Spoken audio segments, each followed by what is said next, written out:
আসসালামু আলাইকুম। আমি মোহাম্মদ মাহফুজুর রহমান। আমি নওগাঁ ১ আসনের সাপাহার উপজেলার সাপার সদর ইউনিয়নের ৮ নম্বর ওয়ার্ডের একজন সচেতন নাগরিক। আমরা সবাই চাই আমাদের এলাকা উন্নত হোক, রাস্তাঘাট ভালো হোক, আর গ্রামের মানুষ যেন ভালোভাবে জীবনযাপন করতে পারে। কিন্তু এখানে আমাদের কিছু মৌলিক সমস্যা সমাধান এখনো হয়নি।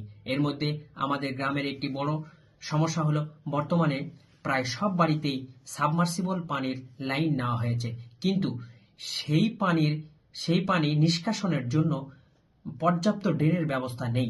ফলে পানি রাস্তার পাশে জমে থাকে, রাস্তাঘাট নষ্ট হয় এবং বর্ষাকালে চলাচল করার খুবই কষ্টকর হয়।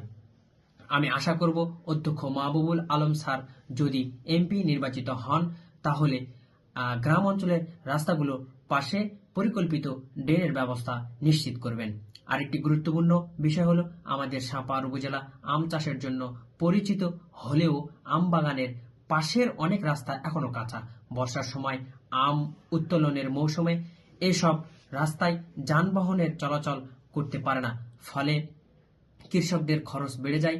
এছাড়াও আমাদের সাপাহার উপজেলার প্রধান সড়কটি অত্যন্ত গুরুত্বপূর্ণ একটি সড়ক। এই রাস্তায় প্রতিদিন অনেক যানবাহন চলাচল করে, কিন্তু সড়কটি সরু হওয়ায় প্রায় যানজট ও ভোগান্তি তৈরি হয়। তাই এই সড়কটি প্রসারণ করা খুবই প্রয়োজন। এই সমস্যাগুলোর সমাধান হলে কৃষক, সাধারণ মানুষ ও পুরো এলাকার উন্নয়ন আরো এগিয়ে যাবে। ধন্যবাদ সবাইকে। আসসালামু আলাইকুম।